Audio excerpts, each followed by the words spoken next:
Bonjour et bienvenue sur le podcast Loin de chez soi. Je suis Frédéric Florent et je suis ravi de vous accueillir sur ce podcast consacré aux personnes qui ont décidé de vivre des aventures loin de chez eux. Vous allez découvrir un nouvel épisode des aventures de Jimmy, qui est parti vivre à Montréal et nous partage sa nouvelle vie d'expatrié. Si vous n'avez pas écouté les épisodes précédents, je vous invite à le faire pour mieux comprendre son parcours. Je vous laisse avec Jimmy, bonne écoute. Salut Jimmy. Salut Fred, ça va? Ça va et toi? Ça va très bien. Ça fait bientôt 3 mois que je suis ici maintenant. Effectivement. Et j'ai encore des invités pour les auditeurs aujourd'hui. Je vous avais déjà sûrement parlé de Julien, mon collègue, à Carrément Tarte, et accepté avec sa copine de venir sur l'un des podcasts pour expliquer un petit peu son parcours. Et puis sa copine Joséphine qui est venue, elle, avant lui pour les études. Donc ça va être un petit moment d'échange sympathique, je pense. Ok, et bah donc bienvenue Julien et bienvenue Joséphine sur ce podcast. Merci. Et bonjour. On va vous laisser nous expliquer un petit peu votre parcours parce que l'idée pour les auditeurs et les auditrices, c'est d'avoir aussi les différentes aventures que les uns et les autres pour venir vivre au Canada ont pu vivre. Donc, on vous laisse la parole, on vous laisse nous expliquer un petit peu qu'est-ce que vous faisiez en France et qu'est-ce qui vous a poussé à vouloir venir vivre au Canada. Tu veux que je commence ou je commence? Allez, vas-y. Ouais, j'ai dit les deux, même vraie question. Du coup, moi, j'ai fait des études d'ingénieur en mécanique et ensuite j'ai été embauché à Toyota suite à mon stage à Lille, donc dans le nord, vers Onin, Valenciennes. Donc voilà, ça a commencé par là. Et avec Joséphine, j'ai toujours dit que je voulais voyager au moins un minimum 1 an à l'étranger, hors Europe, quelque part, pour découvrir des nouvelles choses. Donc, elle était encore en études, donc j'ai essayé de la motiver pour qu'elle parte 1 an à l'étranger, quelque part, et que je la rejoigne après. Ouais, d'accord. Et puis moi, avec mon parcours, j'ai fait la même école que Julien, là aussi en mécanique. Mmh. Et puis, il propose un double diplôme, donc de faire 1 an minimum à l'étranger, et au Canada ou en Australie. Et puis, le Canada, ça nous plaisait bien. Julien avait déjà été en famille avant. Puis moi, je ne connaissais pas du tout. J'avais jamais été en Amérique. Donc, ça m'a bien plu. Puis un peu pour expliquer comment ça fonctionne, les démarches, donc déjà, on est sélectionné sur toute la promotion par rapport à nos notes, à notre présence, etc. Et ensuite, on doit postuler dans l'université partenaire. Donc là, c'est l'ETS, l'École de technologie supérieure à Montréal. Et puis, une fois que l'école là-bas nous a acceptés, là, c'est une longue suite de démarches, un peu comme le PVT, hein, je pense. C'est entreprendre tous les papiers. C'est vraiment complexe, surtout que là, c'était la période Covid. J'ai eu mon acceptation à l'école vraiment la semaine en mars, là où tout le Covid a démarré. Donc, pour envoyer, tout fermé, là, la poste et tout ça, j'arrivais même pas à envoyer mes documents par papier. Donc, ça a pris pas mal de temps. Puis, j'ai eu la réponse de mon acceptation en août. Donc, de mars à août, ça m'a quand même pris un certain temps. Puis, comme mon double diplôme, il devait commencer en août, j'ai décidé de reporter ma première session à l'école. Et donc, je suis arrivée en décembre. D'accord. Donc, arrivée en plein hiver. Ouais, c'est ça. Okay. En plein hiver, tout était fermé. Mais au moins, dans l'avion, c'était pas mal. J'avais la banquette pour moi tout seul. Non, mais c'est ça. On arrive en plein hiver. Moi, j'étais un peu préparée. Je savais qu'il allait faire froid. Donc, j'avais prévu manteau, chaussures. Puis, j'avais trouvé aussi sur Kijiji, c'est un site où on peut trouver tous des logements. Je sais pas si tu en as déjà C'est un parlé. peu le Bon Coin français. C'est ça. D'accord. Okay. C'est le Bon Coin version québécoise. Et puis, donc, j'ai trouvé ma coloc là-dessus. Donc, j'étais avec 2 Québécois. Puis ça m'a vraiment aidée parce que, du coup, ils connaissaient pas mal Montréal. Donc, ils m'ont fait un peu découvrir tout. Et je conseille vraiment aux gens d'essayer au maximum de trouver des Québécois c'est sûr. Pour loger. Et là, tu vois, comme je te disais, l'immigration, c'est pas forcément une chose facile en temps normal, encore moins en temps de Covid, mais rien n'est impossible. Hein. Là, on voit encore que Joséphine a réussi à faire les démarches, même avec le Covid, et se retrouver ici. Et donc, Joséphine, une question. Quand tu es arrivée au mois de décembre, tu as dû aussi faire une quatorzaine, etc. Comme, Oui, c'est ça. En fait, c'était 15 jours. Enfin, moi, à l'époque, c'était pas encore autant restreint, on va dire. J'ai dû faire ma quatorzaine toute seule. Donc, j'ai pris un logement en Airbnb. J'avais pas d'hôtel à faire. D'accord. Et puis, au bout de 15 jours, j'ai pu rejoindre ma coloc là-bas. J'ai passé le nouvel an avec eux. C'était sympa. Et une question, à partir du moment où tu sais que tu arrives en décembre, comment ça s'est passé pour Julien? Est-ce que tu étais sûr que Julien allait te rejoindre ou c'était Ah non? ça c'était notre question. Ouais. Non, mais c'est sûr qu'il avait entrepris les démarches pour déjà essayer de. Bah si, tu t'es mis dans le bassin. Oui, peut-être tu veux mars. expliquer. En fait, moi, j'avais un emploi stable, donc un beau boulot à Toyota. Et comme je l'avais pas forcé, mais je l'avais fortement conseillé de voyager et puis que j'allais la rejoindre, je me suis dit à un moment donné, bah, je vais quitter mon boulot et je vais trouver autre chose au Canada. Donc j'ai commencé à chercher au mois de février, en vrai, en février-mars, et pour la laisser un peu toute seule à se débrouiller. Et ensuite, j'ai commencé à chercher des boulots d'ingé, donc dans mon secteur. J'ai eu des entretiens, mais rien de concret parce que en fait, c'était compliqué. J'étais loin, ils voulaient me voir ou ça prenait du temps.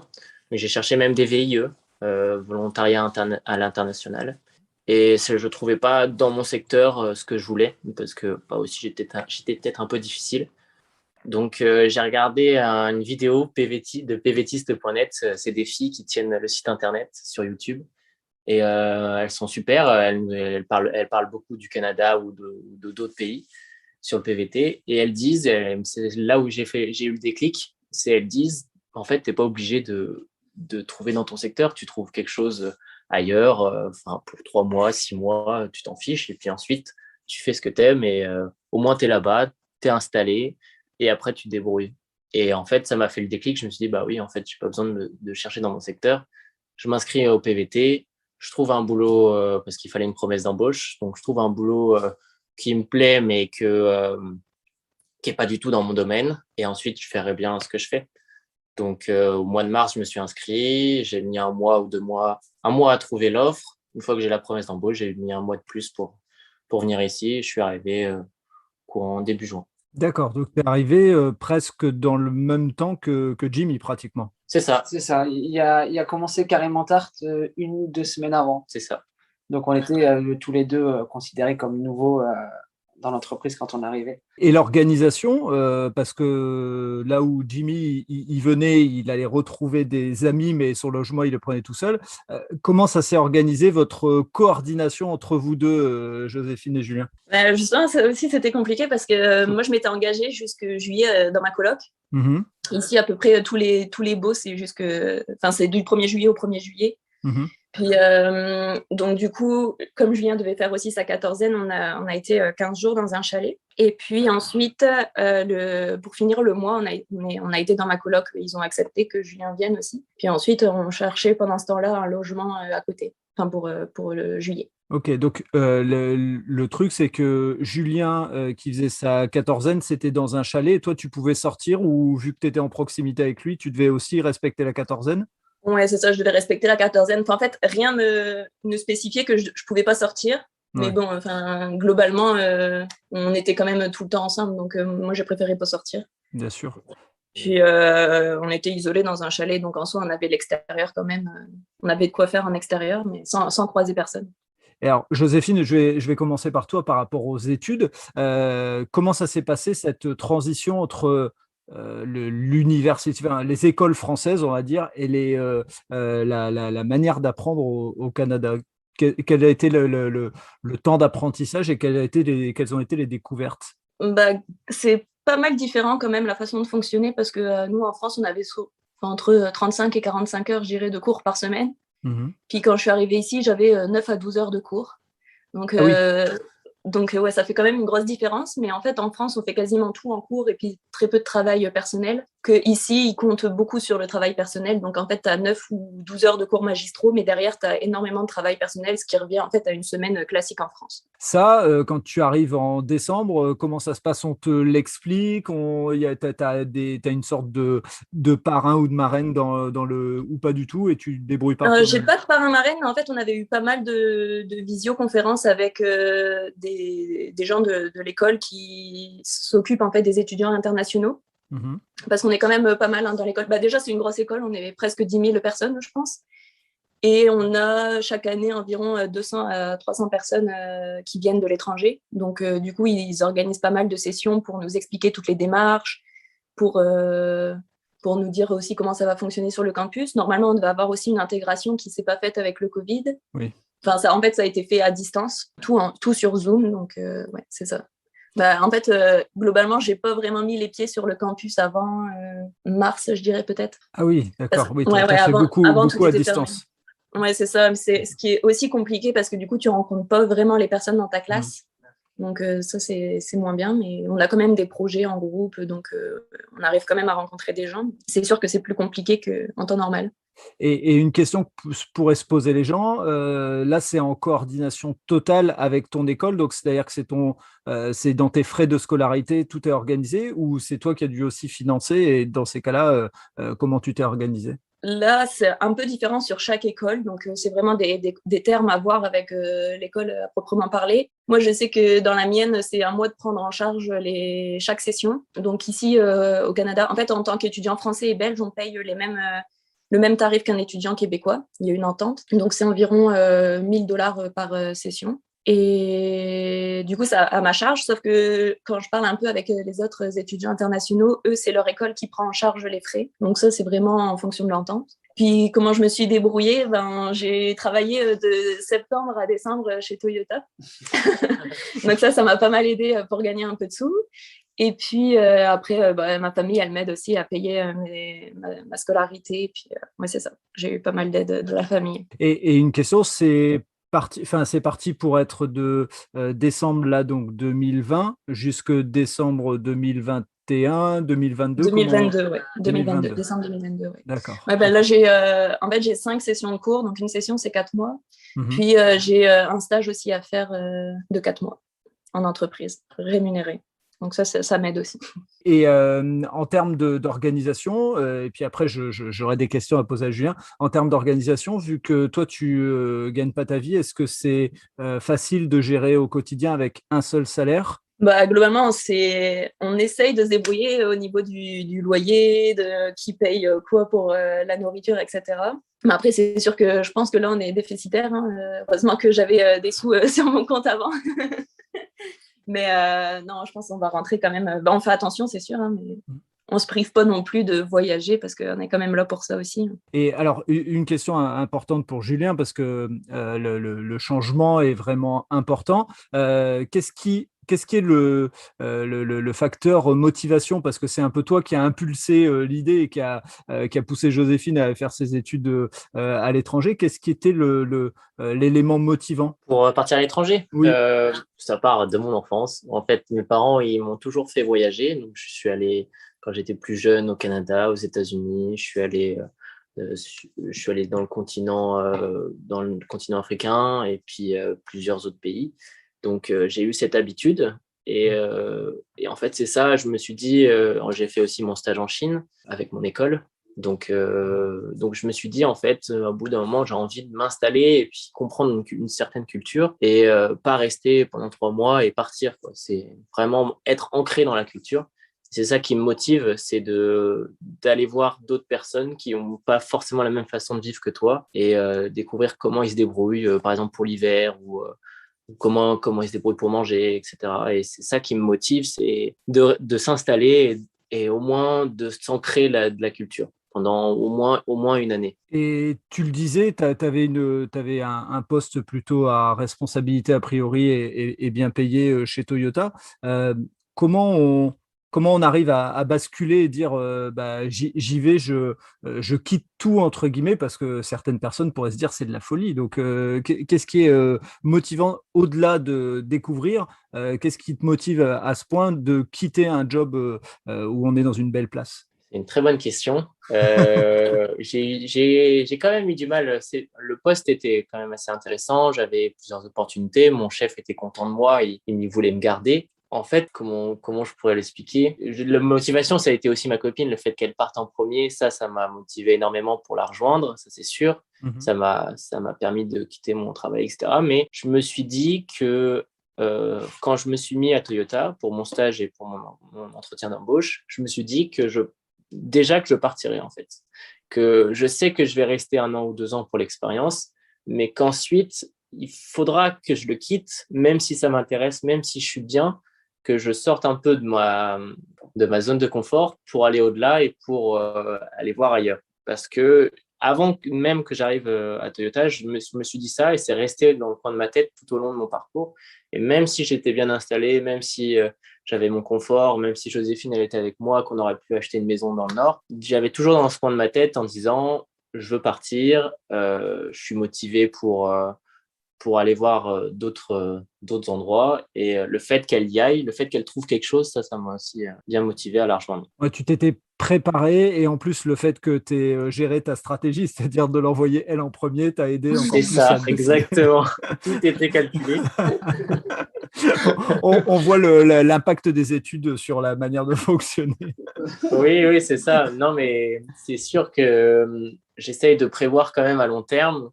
Et on en a déjà discuté avec Joséphine pendant longtemps. En fait, au tout début, moi, j'ai toujours, par exemple, voulu faire un tour du monde à pied. On n'était pas d'accord sur sur le fait. Bizarre. Donc, on a renégocié les termes du contrat et voilà. D'accord. Et une question après derrière qui s'enchaîne avec celle d'avant, c'est quand on te dit sur YouTube, vous trouvez un job qui n'est pas dans votre domaine, quand tu vois l'offre carrément tarte, qu'est-ce que tu te dis? Quand je vois l'offre carrément tarte, je me suis dit que déjà, je vois la durée, je vois que c'est à court terme. Donc au moins déjà, ça me rassure dans le sens où ça me permet de me projeter à court terme et ne pas m'installer pendant 1 an. Ça me dit, si ça m'intéresse, si je continue à m'intéresser, je peux continuer. Si je suis plus intéressé, je peux partir ailleurs assez facilement. Donc ça, c'est la première chose. Et la deuxième chose, j'ai eu beaucoup d'appréhension parce que je suis pas du tout dans le même domaine. Et je me suis dit, bah mince, pour le prochain recrutement, est-ce qu'ils vont me poser des questions? Est-ce qu'ils vont me dire, pourquoi vous avez fait ça? Enfin, quel est l'intérêt de faire ça? Ça, c'est le côté plus appréhension, mais après, le côté plus motivant, c'est que c'est une entreprise qui reste quand même agroalimentaire, qui reste quand même avec des nouvelles choses à améliorer, avec des nouvelles façons de faire, etc., qui est en pleine évolution. Donc, c'est ce que je me suis dit. Je me suis dit, je vais peut-être faire l'ouvrier, je vais faire des quiches, mais derrière, je pourrais réfléchir à comment ça fonctionne et comment développer l'entreprise et m'intéresser à une autre manière de fonctionner d'une jeune entreprise. Donc, j'ai eu beaucoup de questionnements, mais derrière ça, je me suis dit que faut y aller. Et puis de toute façon, je pense réussir aux futurs recruteurs à leur faire comprendre que c'était pour me faire voyager, pour me donner pour me propulser vers le Canada et ensuite découvrir autre chose, évoluer, etc. Ouais, il y a une logique dans le parcours et je pense que les Canadiens étaient encore plus ouverts que les Français là-dessus, ça se comprend. Et donc l'idée pour toi, elle est là jusqu'à la fin des études de Joséphine, c'est d'essayer de trouver dans quelques temps un job d'ingénieur qui correspond en tout cas à ce que tu as pu faire avant. C'est ça, exactement. J'aimerais. Donc, j'avais fait déjà des entretiens en France pour des entreprises comme Alstom où il y en avait une, c'était, je sais plus, un squelette, comment on dit, un exosquelette. Ouais. Et une entreprise, j'avais fait plusieurs entretiens comme ça. Ils m'ont dit qu'ils me gardaient sur le côté. Le but, c'est ça, c'est de faire des entretiens et de trouver ce qui me plaît réellement et de m'épanouir sur une entreprise qui est capable de me recruter. J'ai toujours de l'appréhension, hein. J'ai toujours peur de ne pas trouver, mais mon entourage me rassure tout le temps, donc ça va. Mais j'ai toujours été pessimiste de mon côté, en disant que ça va pas aller. Quand j'ai fait mes papiers, etc., pour aller au Canada, à chaque fois, je me disais ça va pas aller, je vais pas y arriver. Et pourtant, je me pousse jusqu'à que ça arrive et jusqu'à que je sois ici. Et puis, ça continue, mais j'essaye toujours d'enlever cette voix dans la tête qui dit ça va pas marcher. Ça va être trop compliqué. Non, mais c'est bien de le partager parce que y a beaucoup de gens qui peuvent penser, des auditrices ou des auditeurs sur le podcast, qui pourraient penser que seuls vont au Canada des gens qui sont sur deux, etc. Et on l'a partagé avec Jimmy, avec différentes personnes. Bah, effectivement, tout le monde a des doutes et c'est bien que tu les partages aussi parce que votre aventure, elle n'était pas facile non plus, puisque dans l'idée, c'était l'un s'en va et puis l'autre doit le rejoindre et il n'y avait rien qui était sûr. Donc, c'est bien de le partager, c'est même très gentil de le partager. C'est gentil, oui, merci. Mais c'est ça, et pour ceux qui nous écoutent, l'objectif, c'est ça, c'est de dépasser ses limites, parce on se met toujours des barrières, et en fait, il faut aller au-delà. Et ça, depuis, j'essaye, je n'y arrive pas forcément tout le temps. Il y a des fois où on se prend des murs, mais après, on se relève. Tant mieux. Et donc là, les perspectives chez Carrément Tarte, donc tu as rencontré Jimmy, vous êtes pratiquement arrivés en même temps. Les perspectives d'emploi, c'est tu t'es fixé un délai particulier ou pour l'instant tu laisses voir ou tu réactives déjà des demandes? Alors pour l'instant, je profite de la vie. Je profite de l'été. C'est-à-dire que je fais rien de spécial, je fais pas de recherche. Parce que aussi, je me dis que si je commence à faire des recherches, si je commence à faire des entretiens, ça peut aller vite et ils peuvent me dire ah bah on veut de vous dans 2 semaines. Et là j'ai peur de dire ah ok bah en fait je tiens pas mes engagements envers Carrément Tarte et du coup je vais aller ailleurs et c'est un truc qui va me plaire et donc j'ai pas trop envie de regarder, j'ai envie de profiter et d'être pour l'instant de pas prévoir quoi que ce soit. Je me dis que mois de septembre, octobre, je commencerai à regarder, à essayer de faire des entretiens et à terme à trouver une entreprise qui voudrait bien de moi courant hiver pour pouvoir m'installer et voilà. Et puis ici, ça marche aussi beaucoup avec des contacts. Donc déjà se faire beaucoup de contacts et ensuite essayer de trouver les bonnes personnes. Ouais, c'est très logique. Alors, moi, ce que j'aimerais aussi, c'est avoir votre point de vue sur vos découvertes du Canada. Alors, pour toi, Julien, si tu étais déjà venu avant, bah forcément, il y a des choses que tu pouvais connaître, mais quelles sont vos découvertes? Quelles sont les grosses différences que vous avez pu voir? Et ça permet de faire un petit sondage, puisqu'on commence à avoir des gens qui viennent régulièrement sur le podcast. Ça permet d'avoir un petit peu voir si c'est les mêmes tendances. Moi, clairement, c'est la neige. Hein, c'est pas un cliché. Il fait bien froid l'hiver et puis c'est pas 2 centimètres comme dans le nord, mais c'est sûr que. Franchement, moi, j'ai adoré l'hiver. Là, que Jimmy justement disait au début là qu'il préférait quand il faisait froid. N'empêche que l'hiver revient souvent dans les invités qui viennent sur les podcasts et je vais commencer à me méfier de l'hiver quand même. non, mais vraiment, moi j'ai adoré. J'ai fait beaucoup de patins. Je m'étais acheté des patins Décathlon là, parce qu'il y a un Décathlon qui est ouvert ici. Ah. Et puis ouais, du coup, ça m'a permis d'aller un peu dans tous les lacs, dans des parcs par exemple, ils font des stades où l'été c'est du foot ou de la balle molle. Et l'hiver, c'est du patin. Ah, il va falloir qu'on parle de ce que c'est la balle molle, parce que moi je sais pas. En fait, c'est comme le baseball, mais le lancer n'est pas le même. Il y en a un, c'est vers le haut, l'autre vers le bas, puis la balle est molle. D'accord. Mais pas beaucoup de différence. Ok. C'est une découverte. Elle l'a appris de ses colocs. Ouais, exactement. Et quoi d'autre comme différence vous avez pu constater depuis votre arrivée? Alors, t'en as? Bah, c'est les gens qui nous parlent comme ça spontanément. Ça m'a beaucoup marqué parce que on n'a pas l'habitude. Moi, je suis parisien de base. Je sais que dans le Nord, ça va un peu mieux. Les gens parlent aussi spontanément, mais je trouve qu'ici, les gens nous parlent même s'ils nous ont jamais vus. Ouais. C'est ça, ils viennent beaucoup plus vers nous, même dans les commerces. À chaque fois, ils nous disent bonjour, comment ça va, est-ce que vous allez bien? On a toujours la question. Ils ont la discussion facile. Ouais. Encore cette semaine, on m'a proposé d'aller danser dans un parc. Comme ça, je ne connaissais pas la personne. Ok, c'est vrai que c'est un peu différent de ce qu'on vit même dans le Nord, hein, on va dire, on va pas se mentir. Oui, vraiment. Ils sont plus avenants. Tous gentils. Et dans les commerces, juste parce que aux États-Unis, c'est un peu ça, on dit il y a toujours un greeter, quelqu'un qui accueille les personnes. Est-ce que c'est la même chose au Canada? Globalement, il y a souvent une personne, un peu comme en France, là, qui tient la boutique, mais Mais oui, ils viennent toujours te parler, en tout cas demander comment ça va. Ouais.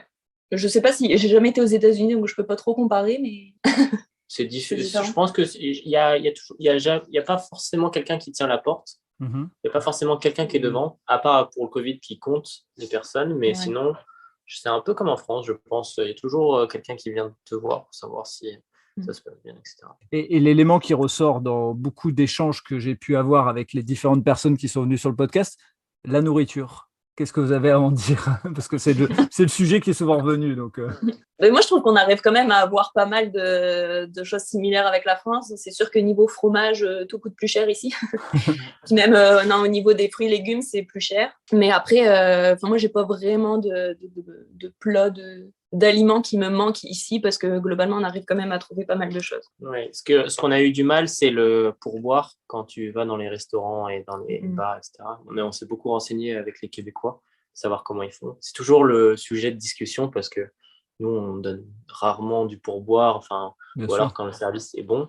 Là, il faut systématiquement donner du pourboire et combien de pourcents, si c'est beaucoup de pourcentage, etc.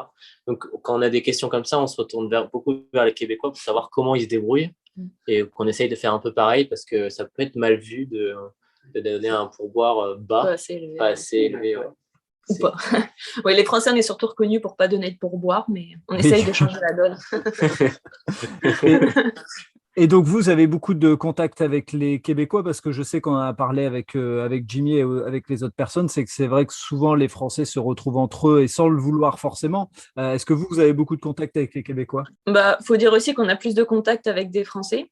Mais moi déjà le fait que j'étais avec des colocs québécois, ça m'a bien aidé, puis ils m'ont fait découvrir leurs amis aussi, donc on commence à en connaître. Là, nos voisins sont aussi québécois, donc au fur et à mesure on commence à connaître un petit peu des gens, mais c'est vrai qu'on connaît beaucoup plus de Français parce que par exemple là il y a le site de PVTistes, donc du coup tu échanges facilement avec eux. Moi pareil, à mon école on était regroupés avec tous les étudiants internationaux, donc on discute facilement avec des Français aussi, mais on peut rencontrer des Québécois, ça c'est sûr.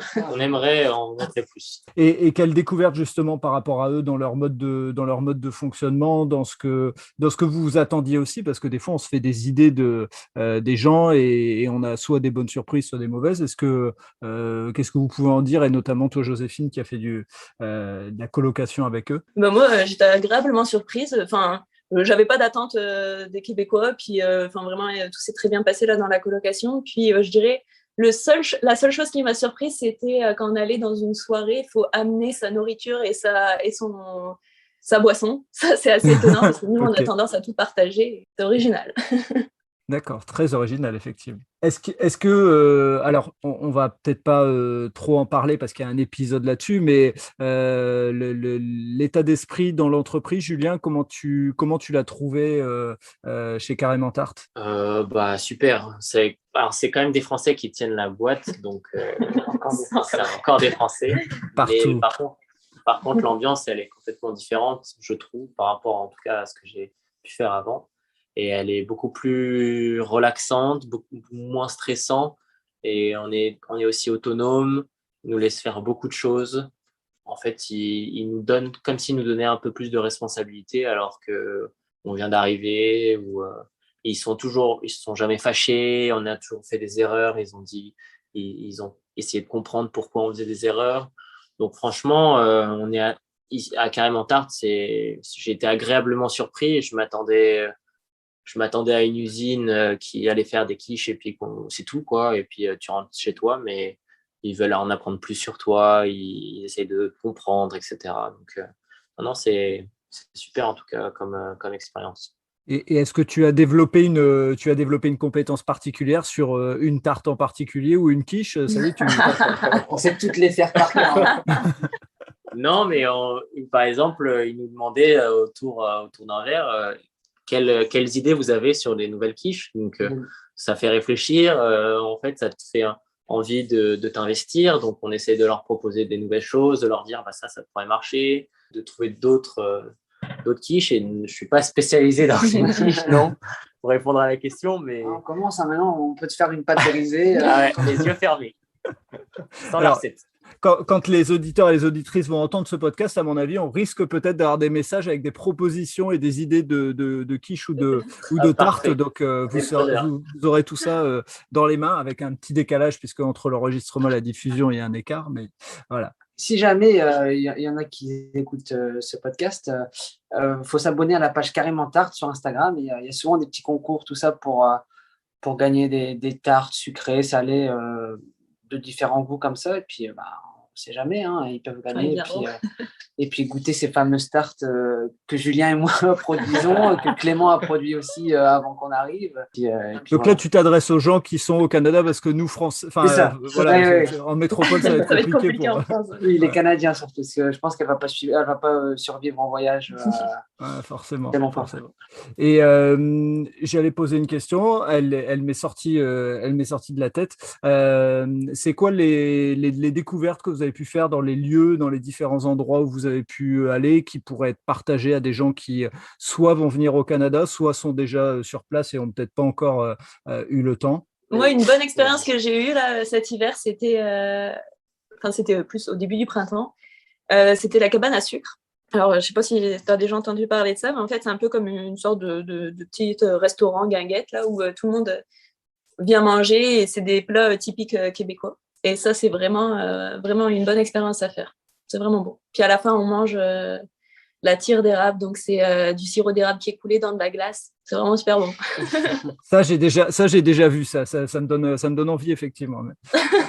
Ça fait une sorte de petite sucette glacée. Ouais, j'ai cru voir. Pour Noël, Nouvel An et pour les retours en France, est-ce que vous avez prévu des choses particulières? Moi, j'avais prévu normalement de rentrer là en août, mais avec le Covid, j'ai annulé mon billet il y a quelques mois maintenant parce que je pensais qu'on allait devoir faire encore du confinement. Ouais. Et du coup, on a prévu de rentrer, nous, pour décembre, pour aller revoir la famille. Moi, ça va faire 1 an que je ne serai pas rentrée, donc ça manque quand même un peu au fur et à mesure. Et donc, ouais, c'est ça, on va passer les fêtes là-bas. Puis, toi, tu as déjà pris ton billet retour? Ouais, le 15 décembre, puis on va rester 2 semaines voir la famille, puis on va retourner au Canada. Ouais, d'accord. Et justement, dans l'organisation pour venir, comment ça s'est passé la distance, le départ? Est-ce que ça a été quelque chose pour vous qui était facile ou difficile? Enfin voilà, on a différents profils, mais est-ce que vous pouvez partager un peu avec nous sur ça? Moi, c'était assez rapide parce que j'ai fini mon stage le 15 décembre et le 17, j'ai décollé. Donc, Wow. j'ai pas trop eu le temps de voir les choses venir. Et on déménageait. Et en plus, on déménageait, ouais. Enfin, donc, c'était vraiment rapide. Mais après, c'est sûr que c'est toujours difficile de quitter sa famille que tu as vu tout le temps, de partir à l'inconnu. En plus, je connaissais vraiment personne au Canada. Donc, il n'y a même pas de point sur qui se baser, de personnes sur qui se baser. Donc, j'avais beaucoup d'appréhension en arrivant. Mais vraiment, mes colocs, ça s'est super bien passé. Je me suis bien entendue avec eux. Et puis, je suis pas trop du genre à penser à ce qui se passe en France. Donc, je vois de l'avant. Puis, moi, j'étais super contente. Là. Ça m'a pas trop déstabilisée. Ok. Et toi, Julien, ça a été une situation particulière ou... C'était plus facile que Joséphine, puisque moi, j'avais un point d'accroche.